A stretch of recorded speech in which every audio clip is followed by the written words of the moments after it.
Hi, I'm Jim Mulleady. I'm from Coldwell Banker Mulleady Realtors here in Eagle River. I want to talk briefly about short sales here in the North Woods. They have become much more common here. What exactly is a short sale? Short sale is where the sales price is below the amount owed to the seller's bank. An example would be a home with an accepted offer of $100,000. However, the seller owes the mortgage lender $120,000. We have a $20,000 shortfall for the seller. First, how does this happen? Quite simply, the market has fallen roughly 30% in value here in the North Woods. If a buyer purchased a home since 2005, there's a good chance that the amount owed on the mortgage is greater than the value of the home today.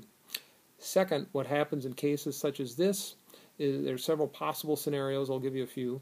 The seller may be able to come up with the $20,000 shortfall and pay the mortgage in full.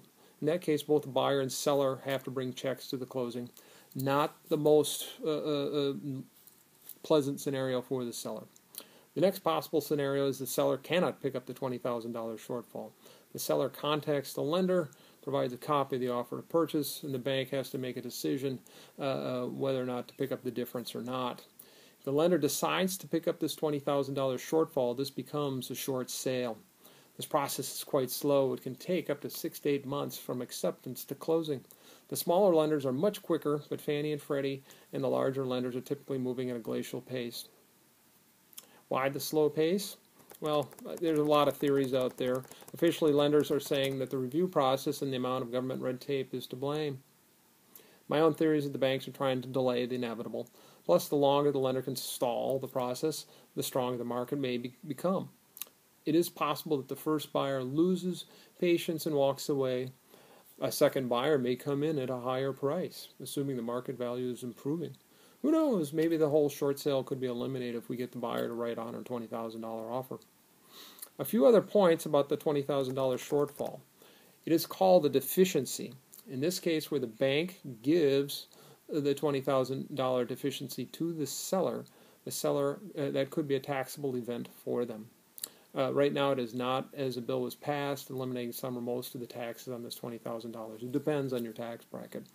However, this bill has a sunset date of December 31st, 2012.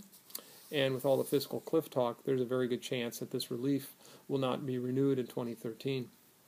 One last point. The bank may allow you to walk away from the home with a deficiency, but what you want to walk away with something is called a deficiency waiver.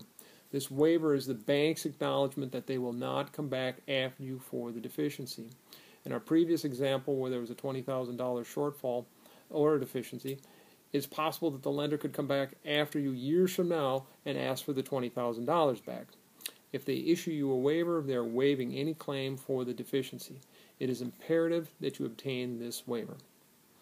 Well, here in the North Woods, it is December, it is cold. There's ice on the lakes, and the snow is on the ground. It's very Christmassy. We locals like to say that we are making ice.